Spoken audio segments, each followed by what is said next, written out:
Welcome to the Veranda Entrepreneur Podcast. This is episode 56. I can't believe it. 56 episodes I have recorded, and I thank you all so much for tuning in week after week. The numbers are showing that more people are listening, and I really appreciate that, and I'm very thankful for you for listening in. Again, I'm Christine Mills, the creator of the Veranda Entrepreneur Podcast, and I help entrepreneurs grow their business to their maximum potential. So today we're going to talk about making your new year count and how to set realistic goals to grow your business. So happy new year to you. How's your new year going? I'm very excited about the new year, which I usually am. There's something very inspiring about new beginnings and goal setting that always makes me very excited and pretty much pumped. And I usually make a vision board and have my goals and I reflect on it throughout the year. So I'm very excited about a new decade. So my wish for all of you that this year is extremely productive and you're able to realize your wildest dreams on your terms. And on this episode, I'm discussing 5 ways to set realistic goals for the new year. And this episode, I said realistic, but it doesn't mean that you can't make big goals, audacious goals, because I'm all for it. But it has to be realistic and something that you can manage and you'll feel proud of at the end of the year because you actually did it. So I love that a lot of us are spending a lot of January focusing on our goals and vision for the year. And a sure way to make certain that you accomplish what you set out to accomplish is by setting a strategic and realistic goals for the year. So experts consider these SMART goals, S-M-A-R-T. Some of you have heard of this, which S stands for specific, M stands for measurable, A for achievable, R for realistic, and T for timely. So SMART is an acronym for specific, measurable, achievable, realistic, and timely. So let's start with specific goals. You have to drill down your goal that there is no room for ambiguity.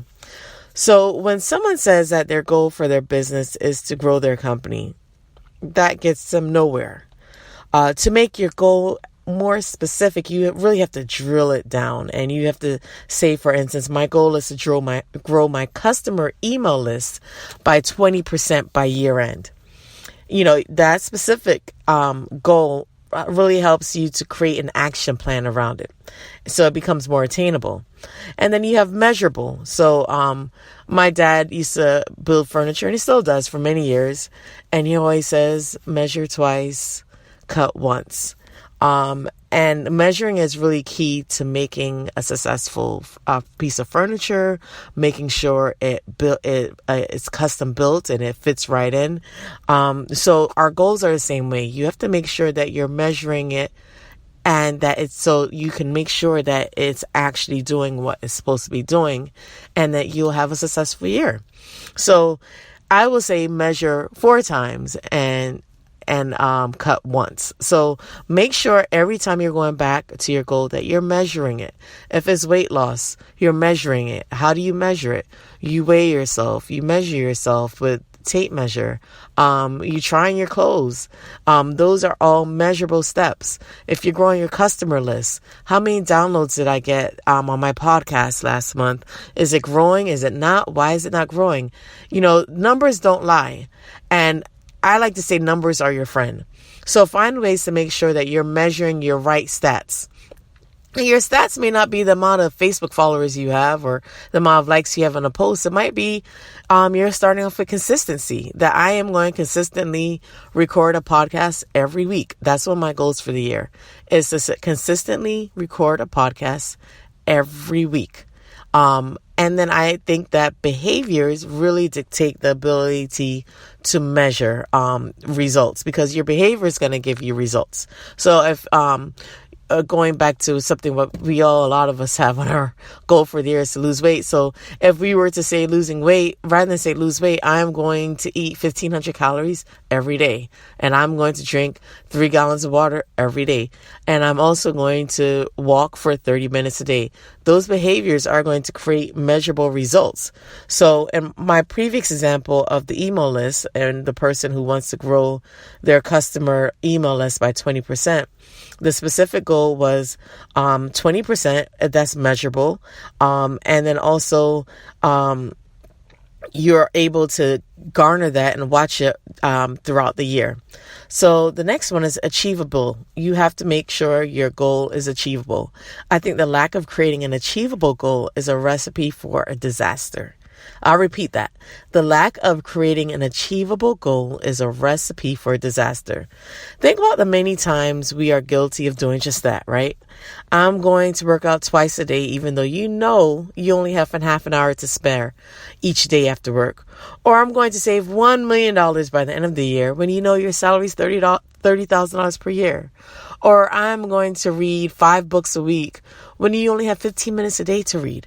So make sure it's attainable, because we all have seasons in our lives. Your season might be that you have a newborn baby. My season may be I have young kids. So there are certain things I have to work around. Doesn't mean I can't do it, but I have to work around and make my goals a little bit more attainable. Realistic, that's the R in SMART. It's similar to achievable. I think it's a penny with the same 2 different sides of coin. So when we're making goals, we have to ensure that we are making sure that our goals are realistic and it's achievable. And it really makes you more successful and confident about the goals that you're setting. So I go back to seasons. Adjust your goals according to your schedule and where you are and the type of support system you have. What kind of team do you have helping with you? If you're the only one doing this, it might take you a little bit longer, and that's okay. So you have to make sure that you set realistic goals that you can stick with and you can hold yourself accountable. And the last one is timely. The last word, letter in SMART is timeliness.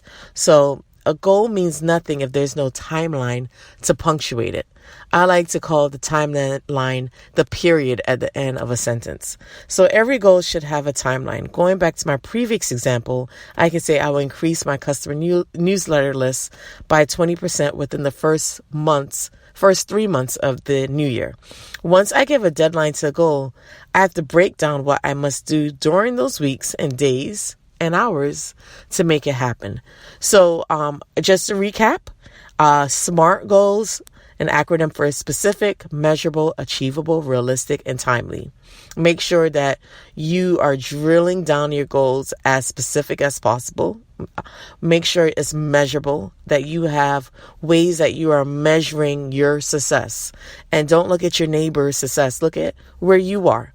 Achievable, make sure it's something that you can actually achieve.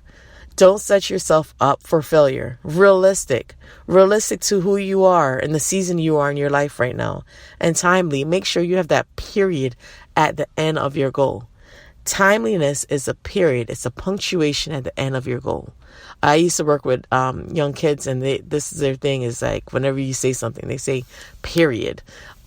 Miss Mills said period. That's it. That's final. When you put a time to your goal, that is your period. That is your punctuation, that this is going to happen, because I'm saying it's going to happen by, January, February, March, and break it down. You have quarterly goals. You have monthly goals. Treat your business, or treat the business of you, as a corporation, and say, this is my goal for January. This is my goal for February, and so forth.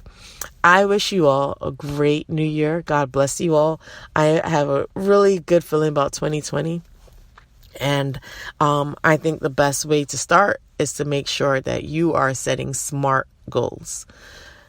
SMART, again, specific, measurable, attainable, realistic, and timely. God bless you all. Love you. See you next week on another brand new episode of the Veranda Entrepreneur Podcast. And if you have not subscribed, please subscribe and also give us a rating. Thank you so much. Take care.